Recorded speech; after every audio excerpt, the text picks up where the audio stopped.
Hello friends, welcome to my channel Primary Education with Diraj. আজি আমি আপোনালোকলৈ লৈ আহিছো 41টা ইংৰাজী শব্দৰ লগত অসমীয়া অৰ্থ। এইবোৰ হ'ল ইস মানে প্ৰত্যেক প্ৰতি, ইয়াৰ মানে কাণ, ইয়াৰলি মানে সোনকালে, ইয়ার্ন মানে লাভ অর্জন করা, আর্থ মানে পৃথিবী জগৎ, ইস্ট মানে পূব,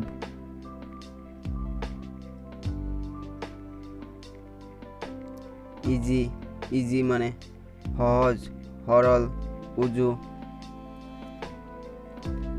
ইট মানে কোয়া,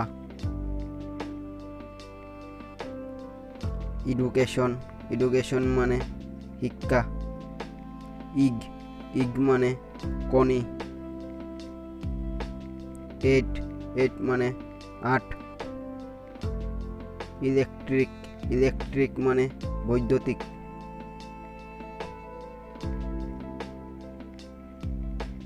এলিফ্যান্ট মানে হাতি ঐরাবত, ইলস মানে অন্য, এমটি মানে কালি শূন্য, এন্ড মানে অন্ত হে, এনামি মানে শত্রু বৈরী, এনজয় মানে মজা ফুর্তি,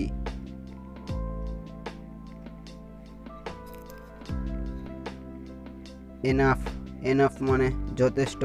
পর্যাপ্ত, এন্টার মানে প্রবেশ করা,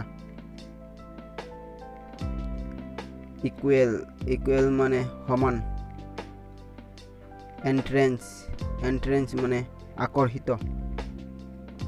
করা, এস্কেপ মানে অপহরণ পলায়ন, ইভেন মানে মিহি চিকুন,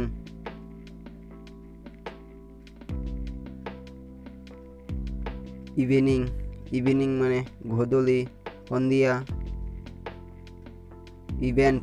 ইভেন্ট মানে ঘটনা কাণ্ড, ইবার মানে চিরকাল চিরদিন,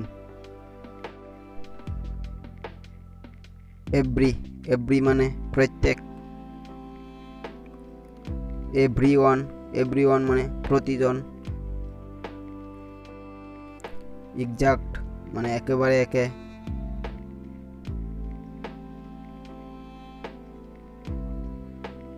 এভরিবডি মানে প্রত্যেকে সকলো,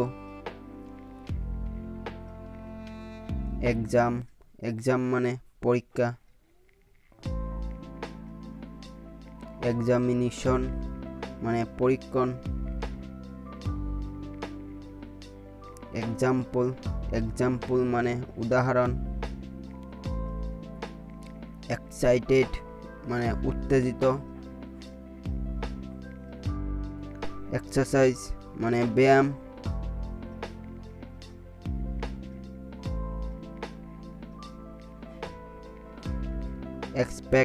এক্সপেক্ট মানে আশা করা, এক্সপেন্সিভ মানে দামি মূল্যবান, এক্সপ্লেইন মানে ব্যাখ্যা করা বিস্তারিত,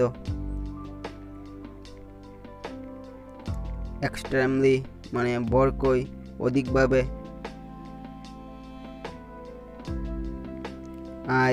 আই মানে চকু।